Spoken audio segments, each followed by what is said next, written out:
வணக்கம் நண்பர்களே, இதுவரைக்கும் என் சேனலை சப்ஸ்கிரைப் பண்ணவங்களுக்கு ரொம்ப நன்றிங்க. இன்றைக்கி புதுசு புதுசுன்னு ஒரு உளுந்து வடை எப்படி செய்கிறதுங்கிறத பார்க்கலாம். இது செய்கிற முறை ரொம்ப ஈஸிங்க. ஆனால் பக்குவம் தான் இதுக்கு ரொம்ப முக்கியம்.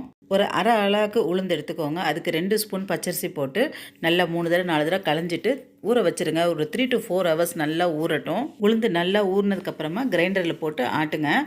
முதல்ல தண்ணியே இல்லாமல் கெட்டியாக போட்டு ஆட்டுங்க. அது பாருங்க, நான் எடுத்து காட்டுறேன் பாருங்கள் எவ்வளோ கெட்டியாக இருக்குன்னு. இந்த அளவு இருக்கணும்.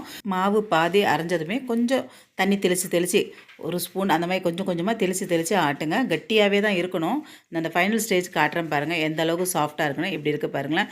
இதை எடுத்து ஒரு கிணத்துல நம்ம போடும்போது அப்படியே வெண்ணெய் மாதிரி வந்து தொப்புன்னு விழணும். இதுதான் வடை மாவுக்கான பக்குவம். இப்போது இதுக்கு தேவையான அளவுக்கு உப்பு சேர்த்துக்கோங்க.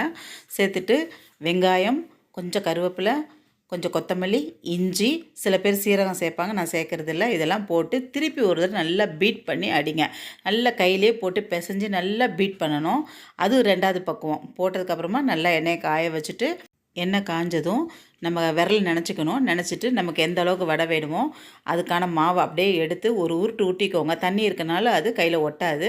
அதை அப்புறம் கொஞ்சமாக ஃப்ளாட்டன் பண்ணிவிட்டு நடுவில் ஒரு சின்ன ஹோல் போட்டுட்டு அப்படியே எண்ணெயில் இறக்கி விட்டுட்டிங்கன்னா வடை அப்படியே எண்ணெயில் அப்படியே இறங்கிரும். அடுத்த வடை போட்டு காட்டுறேன் பாருங்கள். அப்படியே மாவு கொஞ்சம் எடுத்து அப்படியே அதில் சைடில் அப்படியே எண்ணெய் சைடில் விட்டுட்டிங்கன்னா அப்படியே கொஞ்சம் கொஞ்சமாக இறங்கிரும்.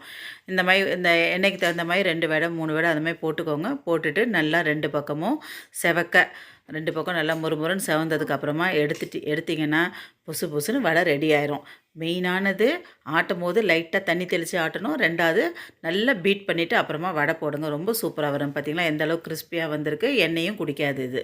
இந்த வீடியோ உங்களுக்கு பிடிச்சிருந்தா லைக் பண்ணுங்கள், ஷேர் பண்ணுங்கள், சப்ஸ்கிரைப் பண்ணுங்கள் and stay connected. Thanks for வாட்சிங்.